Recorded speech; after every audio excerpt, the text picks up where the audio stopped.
আল্লাহর হাবিব ইরশাদ করেছেন, মান সামা ইয়াওমান ফি সাবিলিল্লাহ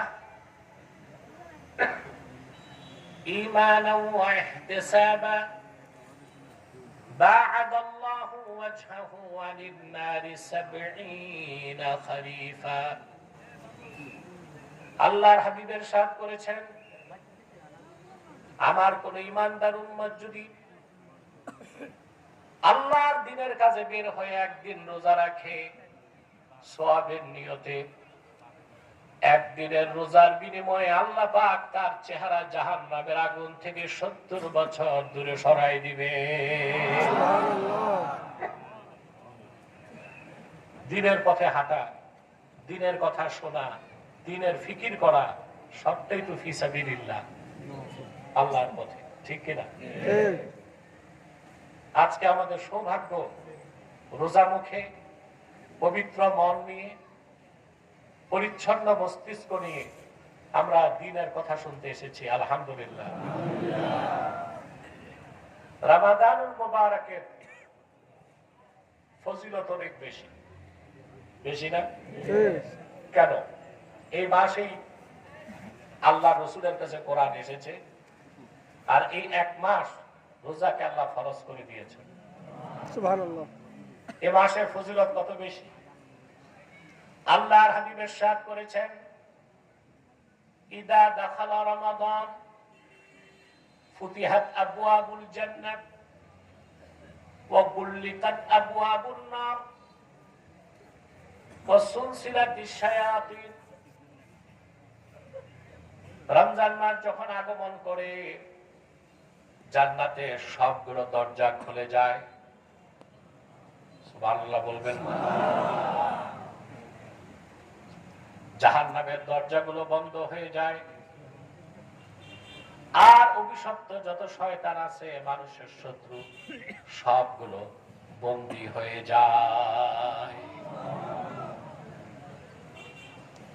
এক মাস যেন নির্ঝঞ্ঝাট বিশুদ্ধভাবে সিয়াম সাধনা করতে পারেন। শত্রু ডিস্টার্ব করলে পারবেন? এই জন্য আমাদের সবচেয়ে বড় শত্রু শয়তানগুলোকে সেকল বন্দী করা হয়। এক মাস তারা অ্যারেস্টেড, বন্দী থাকে। সুবহানাল্লাহ। এখন একটা প্রশ্ন আসে, শয়তানগুলো সব যদি বন্দী থাকে, তো রমজান মাসে শয়তানি করে কারা? ঠিকটা তো ঠিক মতো বললেন না। রমজান মাসে খুন খারাপি হয় না? চুরি চামারি, ডাকাতি, খাদ্য বেচার, দ্রব্য মূল্যের ঊর্ধ্বগতি, মরিচের দাম হয় 10 গুণ, বেগুন হয় আগুন, চালের দাম বেড়ে যায়, ডালের দাম বেড়ে যায়, লেবু, এই সব করে সিন্ডিকেট ব্যবসায়ীরা, যারা অধিক মুনাফার জন্য সিন্ডিকেট করে রমজান মাসে দ্রব্যমূল্যের দামকে বৃদ্ধি করে, খোদার কসম তারা নিজেরাও শয়তান। শয়তানগুলো যদি বন্দী থাকে, তো রমজানের শয়তানি হয় কেমনে? প্রশ্নটা আছে, এটার জবাব লাগবে। দুইটা জবাব। কয়টা? একটা জবাব হচ্ছে যুক্তি। আপনি যদি কোনো লোহার, তামার বা কাঁসার পাত্রকে আগুনে উত্তপ্ত করেন 11 ঘন্টা, তারপর আগুন বন্ধ করে দেন, তাকে ঠান্ডা হবে না? কমসে কম ঠান্ডা হতে 1 ঘন্টা লাগবে। 11 মাস শয়তান আমাদের সাথে থাকে, রগে রগে চলে, অন্তরে আসন গেড়ে বসে থাকে। রমজানের 1 মাস বন্দী থাকলেও শয়তানের উত্তাপ 1 মাস থাকে। দ্বিতীয় জবাব হচ্ছে, নফস হচ্ছে 3 প্রকার।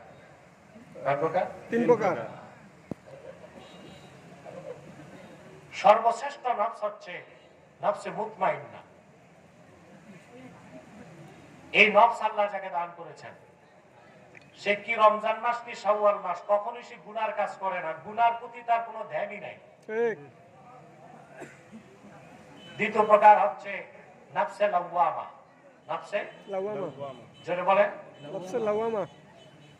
আল্লাহ রাব্বুল আলামিন বলেন, লা উকসিমু বিয়াউমিল কিয়ামাহ ওয়া লা উকসিমু বিন-নাফসিল লাওয়ামাহ আয়াহসাবুল ইনসানু আল্লান নাজমা'a 'ইযামাহ। আল্লাহ বলেন আমি শপথ করি কিয়ামতের, আমি শপথ করি নফসে লাওয়ামা। নফসে লাওয়ামা হচ্ছে মোটামুটি ভালো নফস, অর্থাৎ এই নফস যার থাকে সে গুনাহ করার পর অনুতপ্ত হয়। নফস তাকে নিন্দা করে যে কাজটা তুমি ভালো করো নাই, কাজটা তুমি ভালো করো নাই।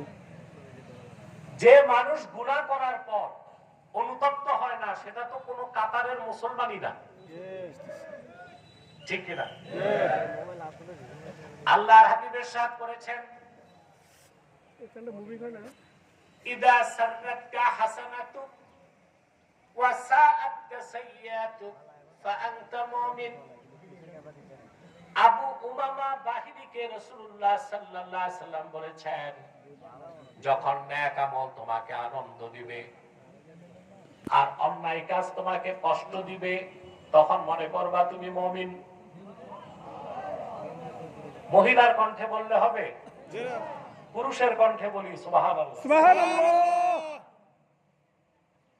নেক কাজ করলে ভালো লাগা, খারাপ কাজ করলে খারাপ লাগা, এটা মুমিনের লক্ষণ।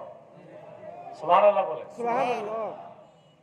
খারাপ কাজ করার পরই মুমিনের নফস তাকে তিরস্কার করে, কাজটা ভালো করো নাই, তখন লোকটা তওবা করে। কি করে?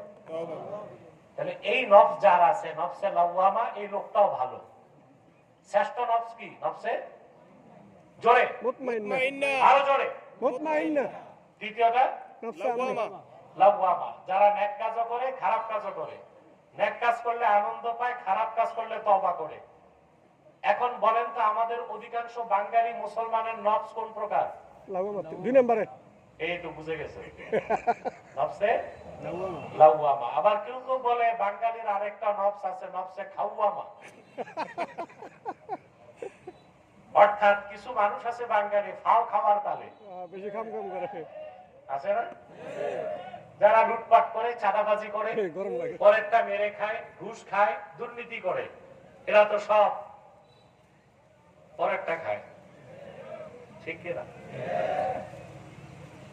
অনেকে একটি নির্দিষ্ট দলকে ট্যাগ দিতে চায় চাঁদাবাজির, অথচ আমি দেখি সব দলের মধ্যেই কিছু চাঁদাবাজ আছে। চাঁদার ধরনটা ভিন্ন, চাঁদার ধরন ভিন্ন। কেউ বাইতুল মালের নামে চাঁদা তুলতেছে, ঠিক কিনা? কেউ আবার ঠেক দিয়া চাঁদা তুলতেছে। যেভাবেই চাঁদা তুলুন সেটা অন্যায় কাজ, গর্হিত কাজ, যে দলই থাক সেই ব্যক্তি নন্দিত নয়, নিন্দিত। আসলে নফসে খাওয়ামা বলতে কিছু নাই, আমি কৌতুক করছি। নফস তিন প্রকার, নফসে মুতমাইন্না, নফসে লাওয়ামা, তিন নাম্বার হচ্ছে দুষ্ট নফস, নফসে আম্মারা। নফসে আম্মারা, নফসে আম্মারা হচ্ছে আন-নাফসুল্লাতী তা'মুরুন নাসা বিস-সুই ফাকাত, যে নফস সর্বক্ষণ বান্দাকে খারাপ কাজের আদেশ করে। তো রমজান মাসে শয়তান বন্দী থাকার পরও যারা শয়তানি করে, শয়তান লাগে না, ওরা নিজেরাই শয়তান, ওদের নফস হচ্ছে নফসে আম্মারা। আম্মারা।